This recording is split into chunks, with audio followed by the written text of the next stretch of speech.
Добрый вечер, вы смотрите ТУВА-24. Продолжением Года народных традиций в Туве по инициативе главы региона стал Год тувинского гостеприимства, который был объявлен в конце 2015 года. И мы сегодня пригласили гостей в студию, чтобы обсудить, чего удалось добиться в этом году и что уже стало туристически развитым, привлекательным. Поэтому позвольте представить наших гостей. Это Алдар Константинович Тамтын, министр культуры Тувы. Добрый вечер. Добрый вечер. Айсулу Васильевна Харлу, директор гостиничного комплекса Буян-Бадыргын. Здравствуйте. Здравствуйте. Сайдай Демировна Даргын, исполняющий обязанности руководителя информационного центра туризма. Здравствуйте. Вера Николаевна Лапшкова, директор агентства по делам национальности Республики Тува. Добрый вечер. Алдар Константинович, все-таки, когда глава объявил во время послания Верховному Хуралу на 2016 год о годе тувинского гостеприимства, все-таки какие задачи были первоначально поставлены, что необходимо было сделать? Необходимо было продолжить год народных традиций. Это первоначальная наша задача. Потом по линии туризма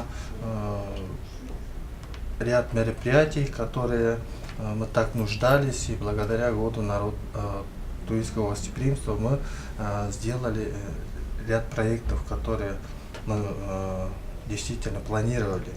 И толерантное отношение к нашим гостям, то есть к туристам, да, и увеличение мероприятий.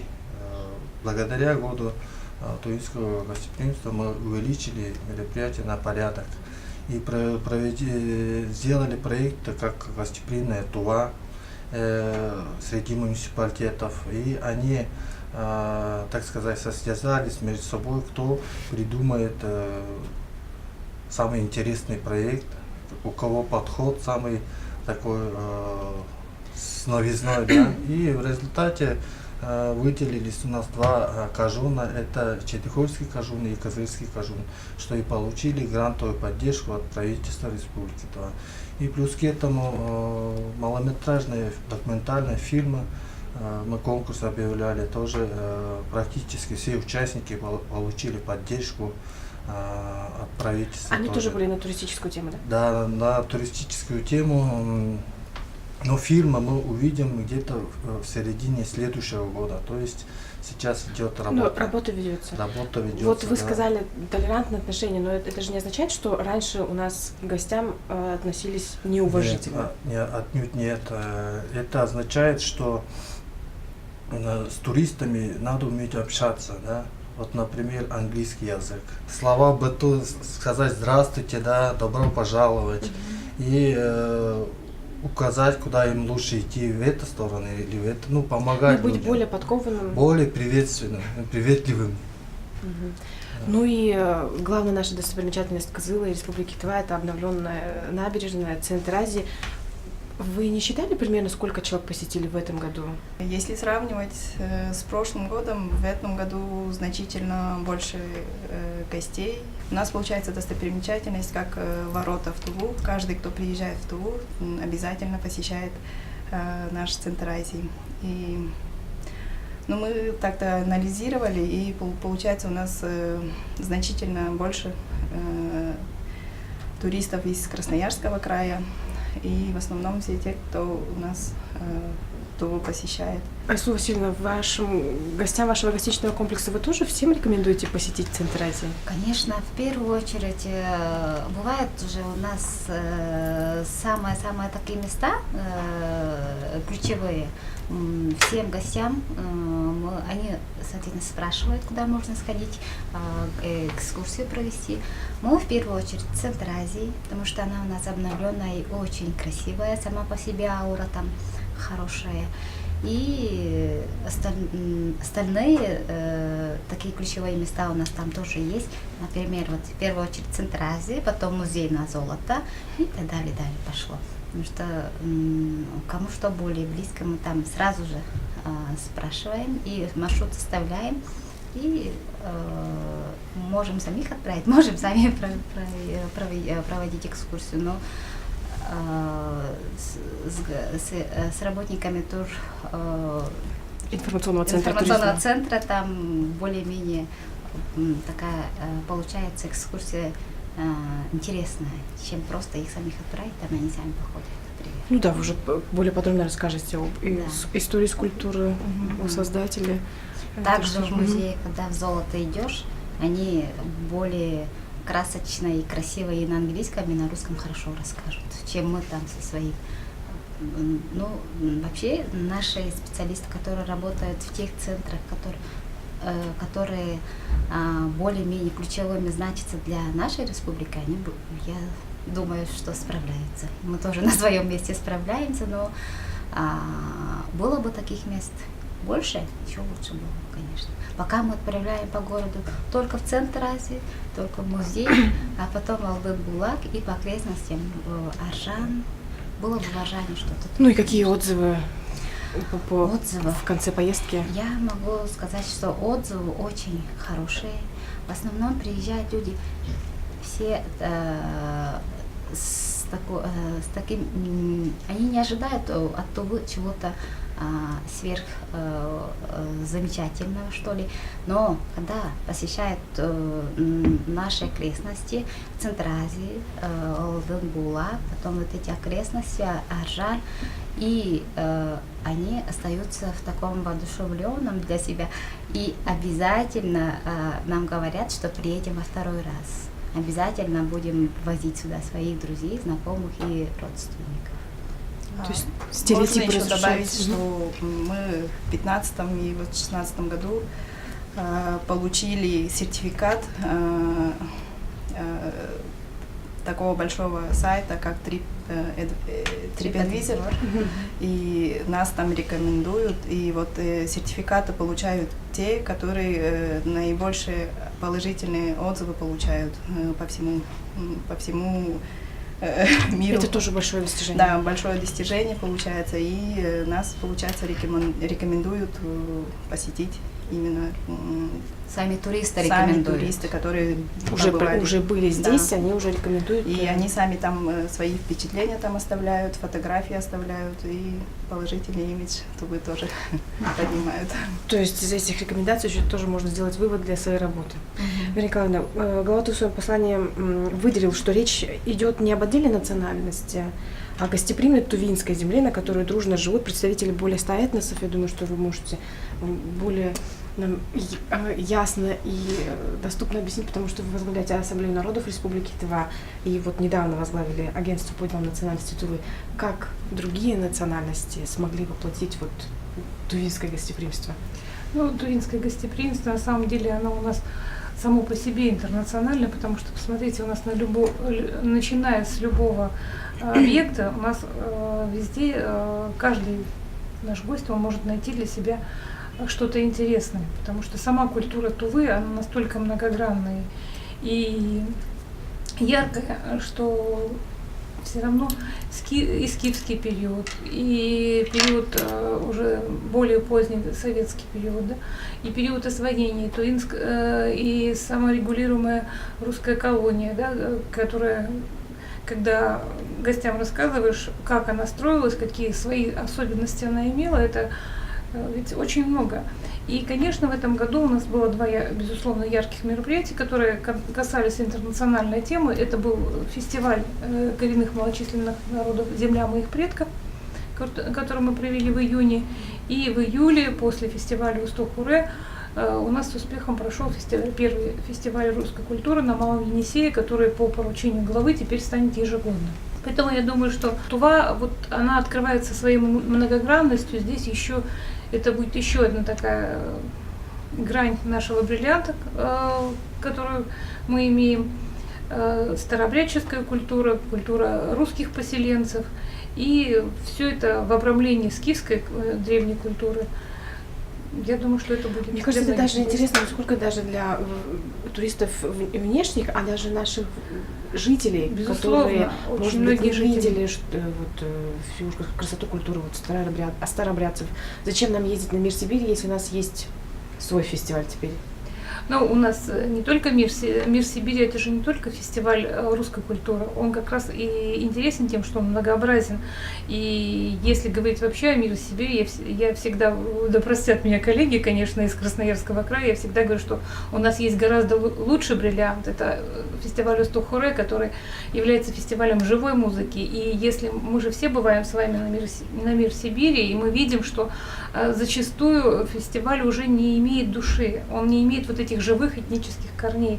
Наш фестиваль Устух-Хуре, он все-таки и славен тем, что он сохраняет эту живость, и он привлекает людей своей живостью. Посмотрите, как вырос Чадан вот за этот год тувинского гостеприимства, как он расцвел.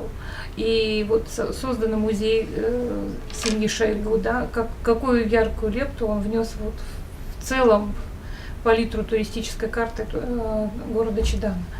Ведь практически каждый, кто был на фестивале, они все побывали в доме-музее. Поэтому работы нам еще много. Вот, и перейдя к муниципалитетам, Алтар Константинович, вы рассказали о 2 районах-победителях. А что это за проекты?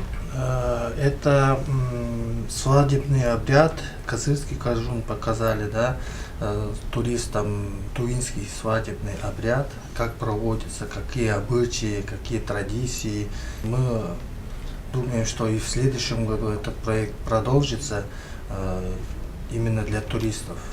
И восхождение на гору Таңдуула, освещение горы Таңдуула, проект Черекорского кажуна. Там инициатором является парень молодой, очень перспективный. И сам проект тоже интересен тем, что там соблюдаются все традиции, обычаи. И восхождение на гору с ночевкой, и сплав есть, и все предусмотрено. Все предусмотрено, и нуждались в деньгах, чтобы сделать этот проект более удобным, более привлекательным. И в следующем году мы тоже планируем в данном направлении работать. В первую очередь мы займемся турнавигацией. Работа совместно с Минтортранс уже ведется. Все муниципалитеты в основном предусматривают у себя в бюджете финансовые средства на навигацию. То есть будут развешаны указатели, куда ехать, сколько километров, как поехать. То есть для удобства туристов работают. Давайте честно, Алтар Константинович, все ли районы с удовольствием откликнулись на... Нет. К сожалению, районные администрации не так уж активно участвовали в основном, потому что до сих пор у нас в целом в республике понимание туризма, я считаю, что пока еще мало понимает, что такое туризм.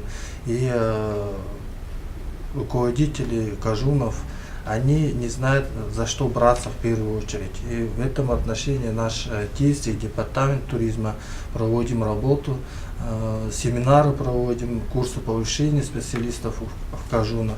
Но тем не менее, они у себя планируют мероприятия, но финансы как-то заложить им не удается, а любой проект без финансирования это уже мертвый проект.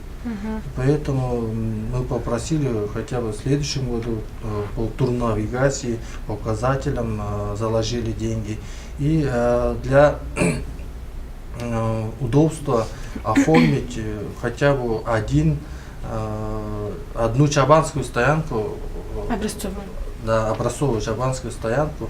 Там много денег не надо, уже есть у нас чабанские стоянки, только доработать, и места, замечательные места есть у нас в Туве. В Туве есть очень красивые места, которые мы сами, тувинцы, не знаем и не видели. И туризм мы просто обязаны развить среди наших жителей тоже. Тут, например, мунгунтайгенцу, ему же интересно побывать в Кункурту. И в этом плане мы запланировали на следующий год Порбажин фестиваль тоже провести в следующем году.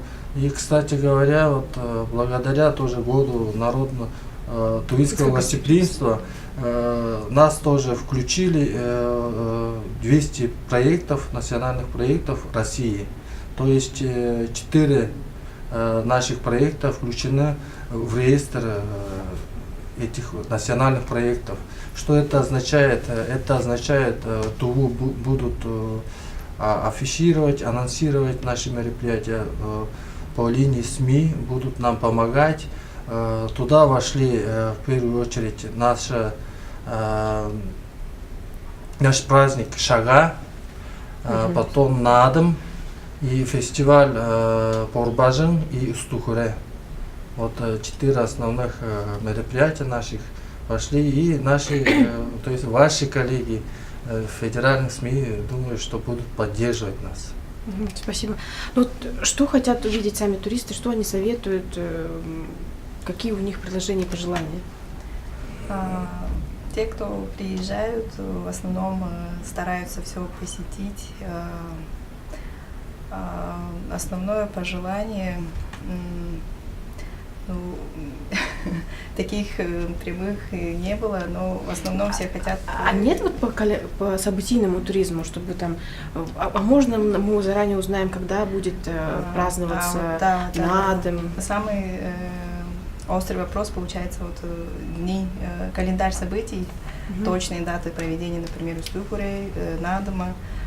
Последние вот несколько лет праздники же каждый раз передвигались с одного месяца на другой, и из-за этого в основном вот иностранные туристы не могут свой отдых запланировать заранее. В конце прошлого года, 2015 года, глава Тувы Шолбан Валерьевич дал поручение лично мне определиться с праздниками, именно с датами. Когда проводили госсовет, по-моему, в Четыхойском Кажуне, и мы исполнили данное поручение.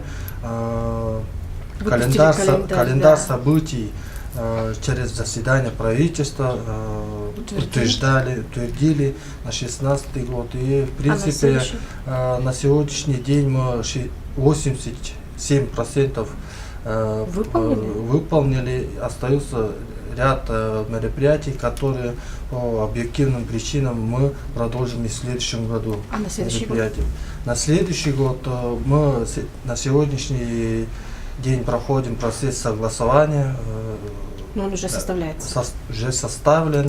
Вот, например, фестиваль Устухуре с 14 по 17 июля.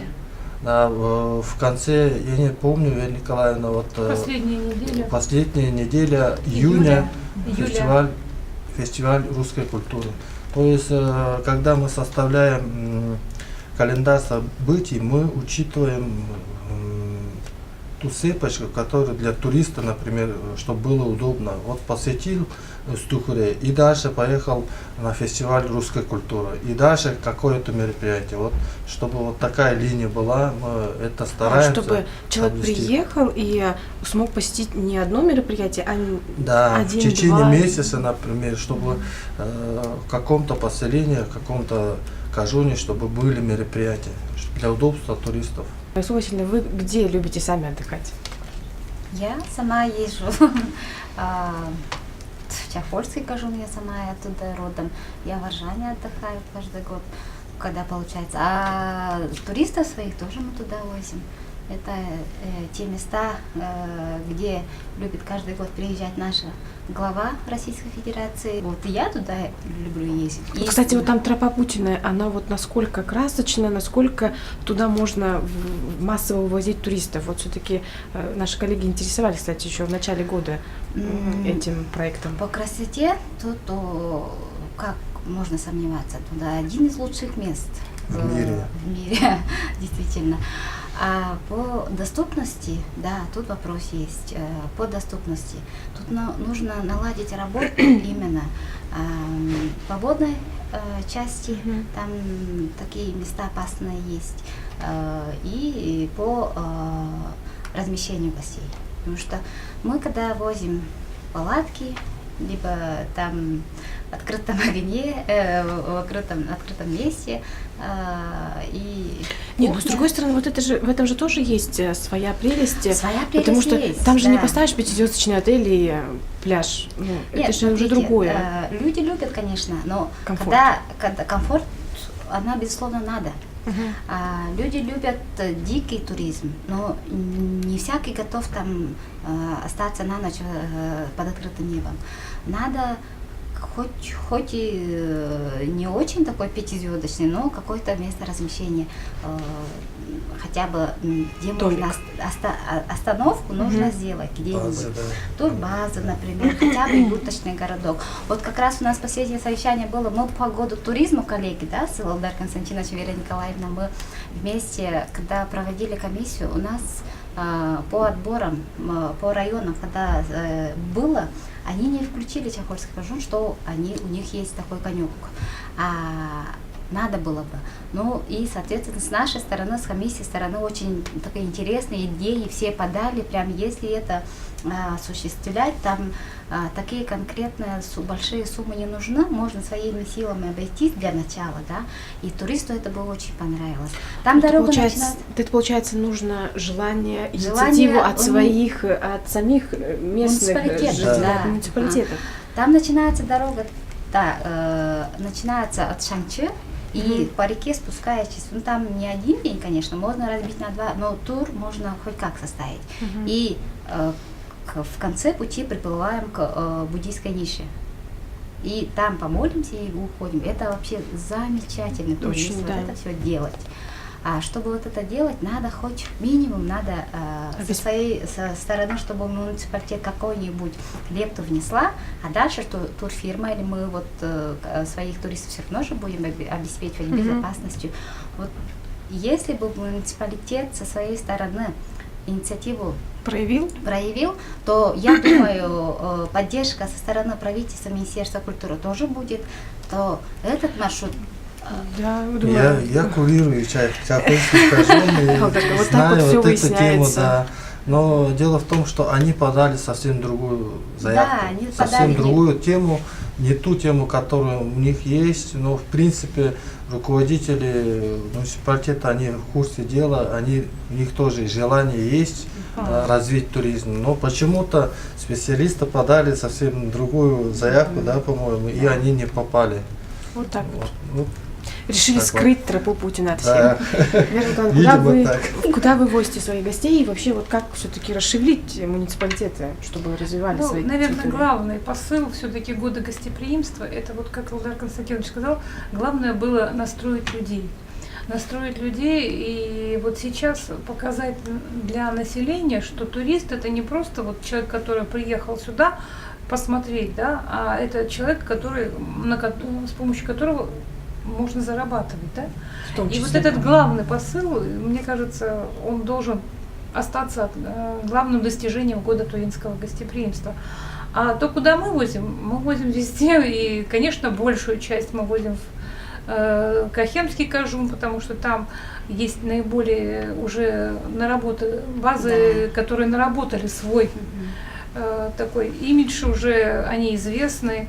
Но очень, с одной стороны, это очень хорошо, да, что там как бы вот есть такая уже сложившаяся, хоть небольшая инфраструктура туризма, но хотелось бы еще и в другие кажуны, потому что я знаю, что есть великолепные места и в Авюрском кажуне, и в Мангун-тайге, и у нас вообще республика ведь бриллиант.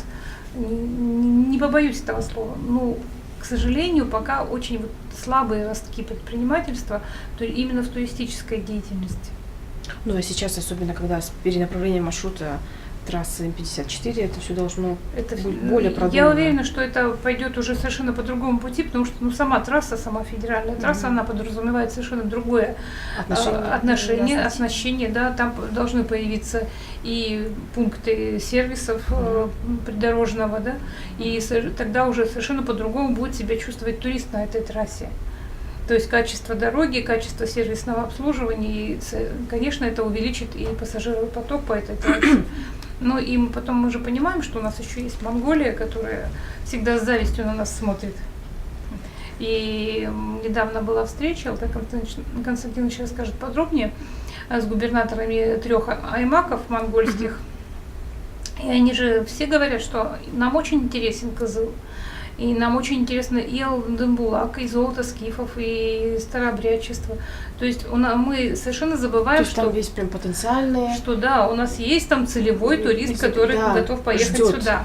который готов и ждет. Поэтому я считаю, что у нас очень много работы, и здесь главное не опускать руки и просто найти свою нишу. В Туве вообще достаточно у нас гидов, экскурсоводов, раз это очень такая тоже важная таких тема. опытных, Мгм. к сожалению, очень мало. Стараемся обучить желающих. Для этого в этом году, например, провели несколько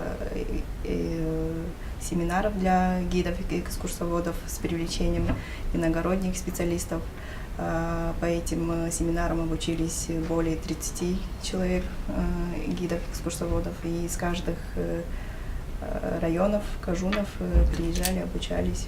То есть можно приехать в район, там есть, в принципе, человек обученный. Вот инициативные районы, да, вот. А вот их кто координирует? Район, муниципалитеты сами, или они должны как-то централизованно через вас проходить? Мы вот стараемся вот через ТИЦ направлять к тем специалистам, которые уже хорошо обучены, знают. С которых вы знаете, которые Да, вы держите связь, которые да, можете проконтролировать, да, чтобы все действительно было. Это получается и учреждения культуры в некоторых кажунах, и в некоторых даже эти экономические отделы, там специалисты по туризму получается. Стараемся со всеми работать и направлять туда, где специалисты есть. То есть в этом вопросе тоже есть активные районы и неактивные. Да. А тот же там есть? В Тоджинском у нас... Потому что все говорят, кто не видел Тоджу, тот не видел Туву. Если у нас про Тоджу никто не может рассказать, то что делать? У нас, получается, несколько турфирм по этому направлению работают уже несколько лет. Это Центрази, например, и Алаш Тревел туда направляют. Алтай Константинович, что не удалось сделать, то есть надо продолжить, и чем вы удивите нас на закрытие года тувинского гостеприимства? Закрытие мы, скорее всего, сделаем во время празднования праздника Шага. И дальше эстафету надо в обязательном порядке передать молодежи, молодежной инициативе. Идея гостеприимства очень хорошая. И в следующем году молодежь пускай продолжит данную идею. И по линии туризма, по культуре мы продолжим тувинского гостеприимства. И закрытие, открытие проведем в Шага. Угу. И по каким таким болевым точкам будут продолжена работа? В первую очередь это будет турнавигация. Турнавигация, то есть турист, приехавший в Туву, должен знать, куда идти и к кому обращаться. Это делается тоже в первую очередь с целью безопасности. Безопасность туриста мы ставим в первую очередь, и удобство. Как мы уже говорили, о пятизвездочных отелях нам не приходится говорить, но тут есть изюминка, да, вот, например, это палаточный городок, юрточный городок. Мы постараемся сделать так, чтобы у нас были чем больше юрт для наших гостей. С муниципалитетами мы будем работать в этом направлении. И флаг в руки, вперед, молодежи. Спасибо большое, Алтай Константинович. Спасибо всем за интересную беседу. Уважаемые телезрители, если вы включили телевизор в середине или в конце нашего разговора, вы можете найти полную запись в нашей группе в социальной сети ВКонтакте. Спасибо за внимание. Смотрите Тува-24. Мы, воспитанники детского сада номер 21 группы «Светлячок», поздравляем всех жителей Республики Тыва с наступающим Новым годом и хотим вам пожелать. Я хочу, чтобы в этом новом году люди были крепкие, здоровыми и никогда не болели. В этом новом году, чтобы все люди любили всех и своих близких. Я желаю в этом году здоровья и счастья. Я желаю, чтобы все люди были красивыми. Я желаю добра и счастья. Я желаю в этом новом году, чтобы все люди веселились и долго жили, и всех с Новым годом. Я желаю, чтобы все были топовыми. Я желаю веселья и радости. Я желаю, чтобы всем достались подарки.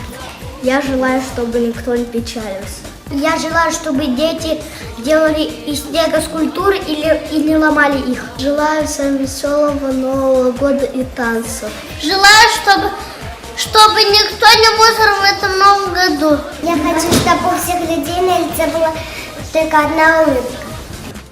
Новый